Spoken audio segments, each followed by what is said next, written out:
Hey folks, it's Brian. We got to play RQG, excuse me, tonight. We did have some problems though. We got started. Excuse me. You notice that in the description there'll be 3 live plays. About 15 minutes after we actually started playing, I lost power. So I'm in my basement, in a room, all the screens go dark, lights are out. Thankfully, I've got a couple laptops, and so the batteries popped on this, so I got a little light so I could see what I was doing. Start turning stuff off, wait around, what's going on. It'll flicker a couple times. I did that like two times while I was down here. And then, it's not coming back on. So I run upstairs. Some of the people in the house are freaking out because the flashlights in the flashlight drawer don't have batteries in them. Pull out all the camping lamps, the solar powered stuff I've got, or the USB rechargeables, popping lights out, putting everywhere, setting up these lamps and things so we can see. And then I get my solar powered solar recharging. It's got a solar panel on it, right? It's a rechargeable battery pack kind of thing. Get it to my wife so her phone wouldn't die out. And gave her a lamp so that she could finish reading on her book that she was reading. And I'm trying to get a hold of the guys in my game, and the cell reception, I guess, here is just so poor that I couldn't connect to Discord. And when I try to do, we've got a Facebook messaging chat group. Sending, never went through. So I finally texted one of the players. I had their phone number at home, going, "Hey, this is what's going on." So, hey, can you log on with your phone? I'm going, I'd like to, but it just is not doing it. It doesn't have the bandwidth to make a connection, actually start doing stuff. About an hour later, though, power came back on. So, okay, I think I'm back in. Get in Discord. Hey guys, can you hear me? Yeah, Bridie's back. So I came downstairs, started all my stuff up, and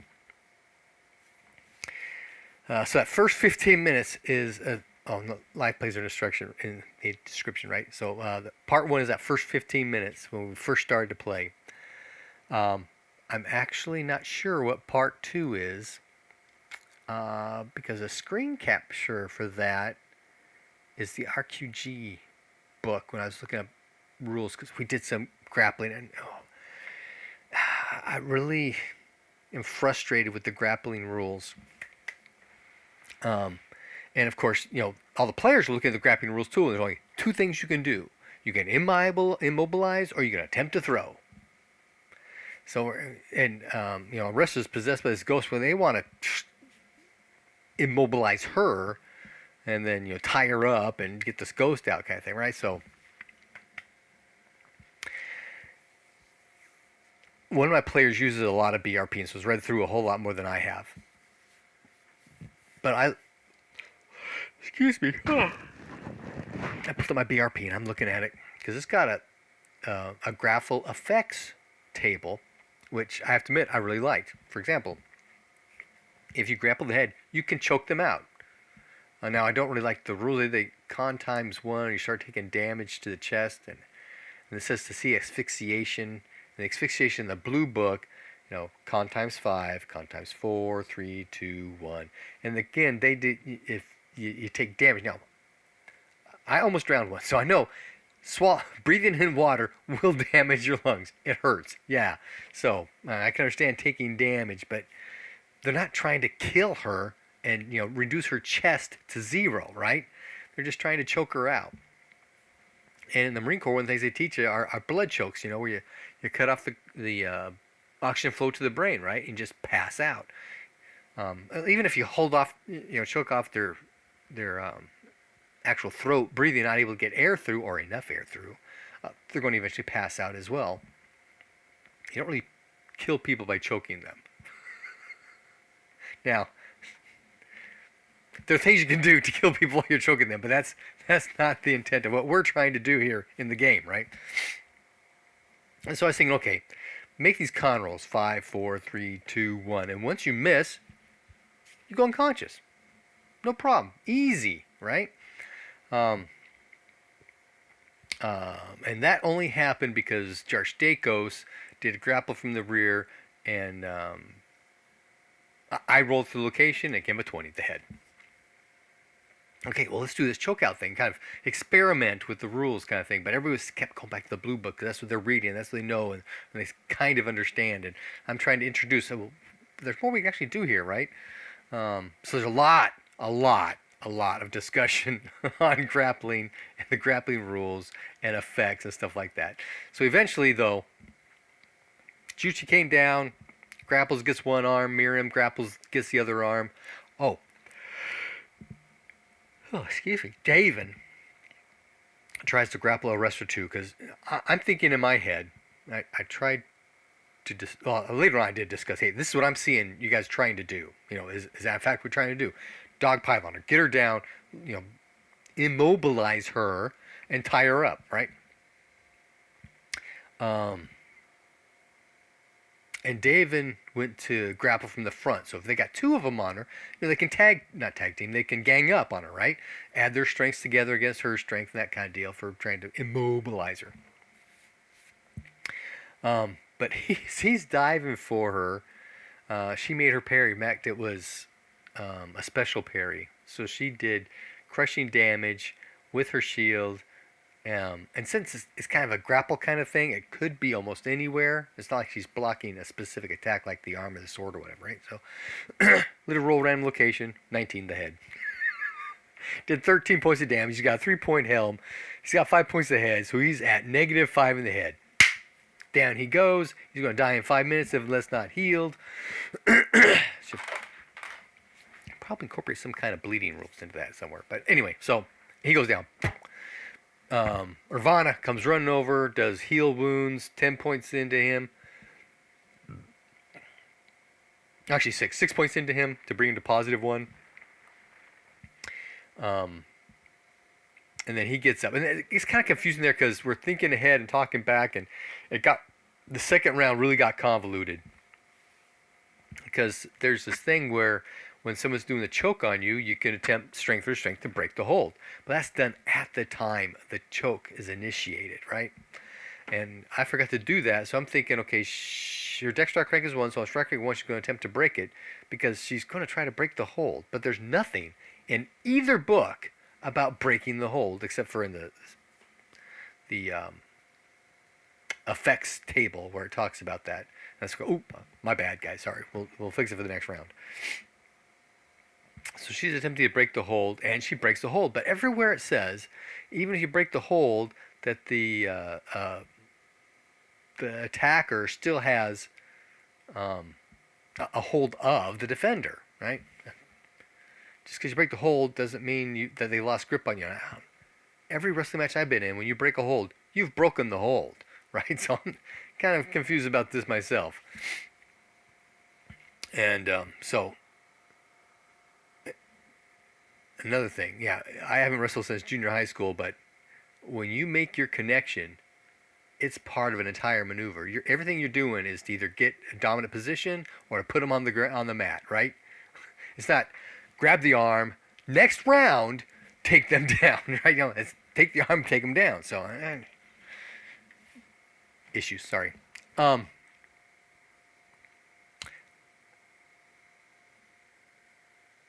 anyway, Jarstakos has her around the neck. That's right. She broke the hold, and so she's going to go for her axe because she would have to drop both the shield and the axe in order to break this hold, right? Maybe she could have kept the shield. Not, probably not. Drop stuff so she can try to break the hold. So she breaks the hold. She's going to go for the axe. David's in front of her. She's going for the axe. I'm going to kick it away. Okay, what's your dex strike ranks? They're both 2. Okay, who's got the higher dex? They got the same dex. Okay, make a roll. I had making David make a save kind of thing, and he didn't roll fast. It was a 50-50, right? So he rolled like 70 something. So Arestra got to it first, so she got the axe, and that's when we started realizing some other stuff going on, like the choke and some other things happening, and we had to retcon this first little pieces. We're talking through. Okay, that was wrong. Should have done this way. So it got really, really messy. But it turns out that the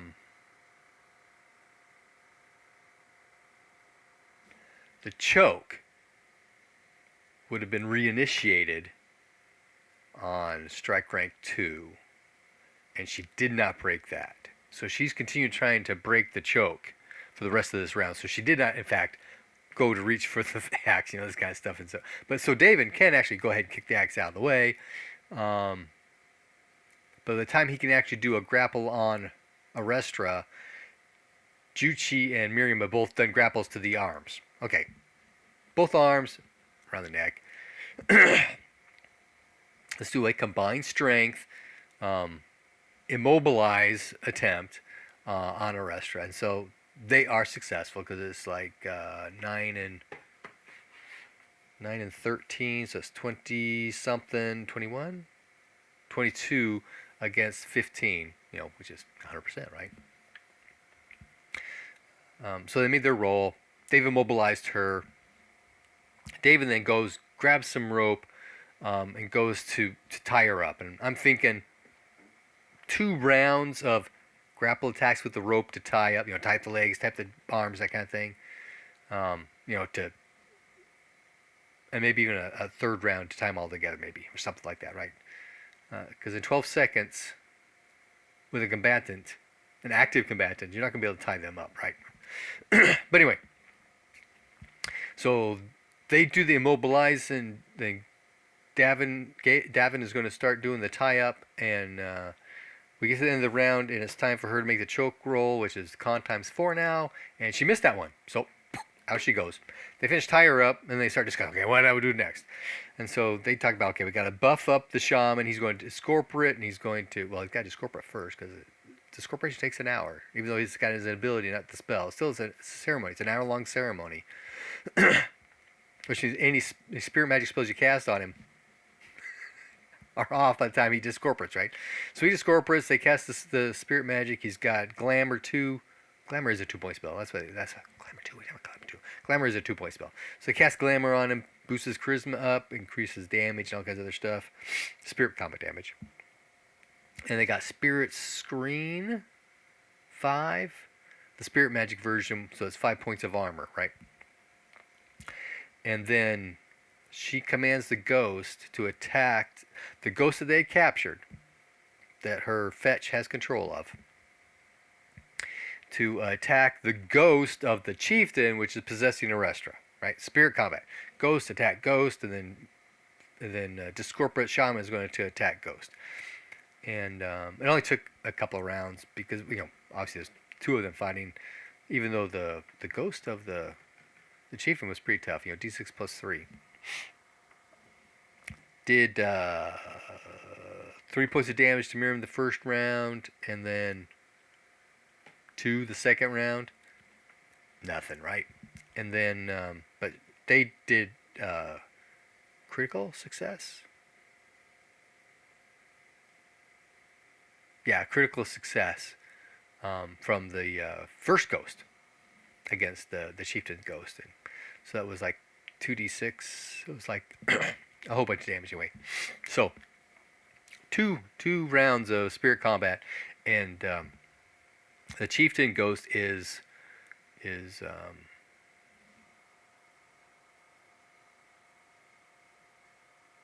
what's the word? Shoot. Well, he's below 0. So at this point, David is talking to Miriam. Put him in your binding matrix. Put him in your binding matrix, because he's got 20 power. And so she does so, and I'm kind of looking in the book, because I'm thinking the rules are written from an adventurer's point of view. The adventurer is there. The ghost or wraith, whatever, attacks him, brings him down to 0 magic points. So it's like right there. I've got the matrix. I've got the spirit. I put it in the matrix, kind of thing. But Miriam is discorporate. Fetches in Miriam's body over there on the ground, and Miriam's got the spirit. It says it can command it. Okay, go get in that thing. So, I eventually came around to, because I wanted to make sense. I wanted to try to follow the rules as best as I could, but still make things happen. So, she now has 2 ghosts. One that the fetch is controlling, and the other is a bound spirit in her binding matrix with 30 magic points. And a combination of 27, I think, charisma points available for. But there's a ghost. There's a ghost, no spells. Well, it depends upon the GM, right? And so I'm thinking, what is it? Well, these are cult spirits, so yeah, they'll have spells. The question is, would they really have their charisma worth of spells? And I defaulted to what was the chieftain like, and the chieftain had his full charisma worth of spirit magic spells. Okay, so they do too. And I have this random spell generator thing that distributes, what spells they've got, that kind of thing. There's a few that are interesting. A lot of them they've already got at a higher level or the same kind of deal.